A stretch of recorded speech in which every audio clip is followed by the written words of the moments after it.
share sa inyo. Kung ano ba dapat i-share sa inyo. Ang gusto ko lang yung malaman ni first place, yung tatay ko, hindi ko kwento sa inyo. Wala nang bata kami. Pinapaka-straight yun. At kung ano sinabi niya, yun ang dapat nasunod. Na mamalo yan. Bilang bata ako nang iisip namin, iisip ko na tama pa to. Alam mo hindi tama, hindi tama yan. Bakit? May pagkakamali na maliit na bagay na bakit ang dapat pag-usal sa maliit na bagay? Well, sa tingin ko, ayos lang dahil katama. Pero nung lumalaki yung kami at lumalaki ako, napapag-aralan ako, bakit nga ba dapat ano? Bakit ba dapat ang isang ama gagawin ng lahat? Kung hindi ang lahat ng gusto niya, para sa anak, na hindi isipin yung ano yung naramdaman ng anak.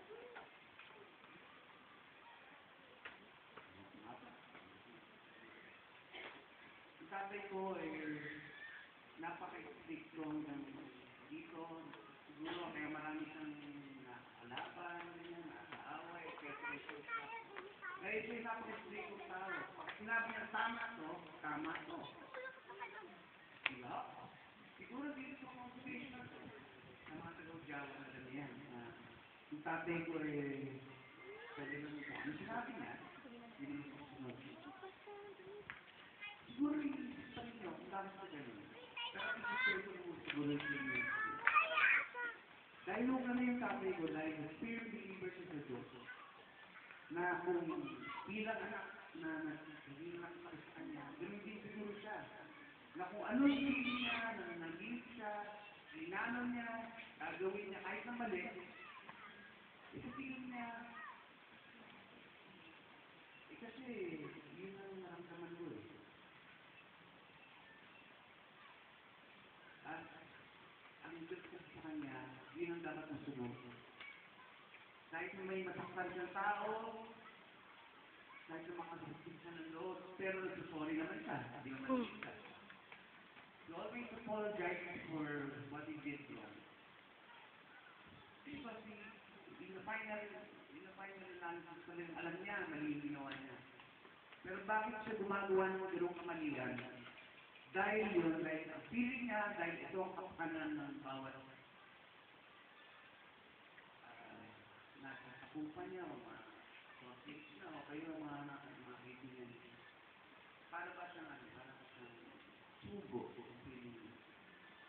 Pero I think, ang tatay ay tama. Dahil hanggang sa ngayon, mula nung bata ko na yun, lahat ng desisyon niya, God-fearing siya, God-loving siya, and God-guidance siya. Kaya kung sino man ang mga nasaktan niya, ako mapapanindigan ko pa rin na dahil yun, dahil mahal naman niya ang Diyos. At ina-guide siya ni Lord sa kanyang mga desisyon. Medyo illogical, talagang illogical eh, dahil ang Diyos is something illogical. Dahil ito'y paniniwala, hindi ba tama yun?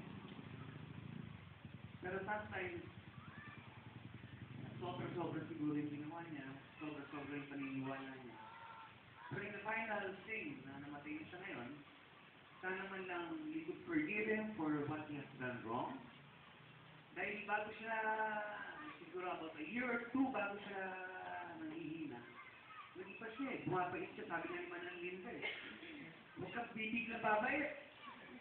Ay, pagka bumabait ka na, mabilis, kukunin ka ng Lord. Parang ganyan ba? Dahan-dahan ka lang bumabait sa akin. Tapos lately, a year ago, pagka nagalit sa'yo, wala kang 5 minutes. Pagtalikod niya, basta huwag ka lang aangal ha. Huwag mo na lalabanan. After that, sabi na niya, wala na yan, parang wala naman yan. Kaya kahit napakin ng kasalanan mo, he does forgive. So I think he's going closer to God at that point na ang inisip niya, ito ang dapat din, ito ang paraan ng Diyos. And now na wala na siya,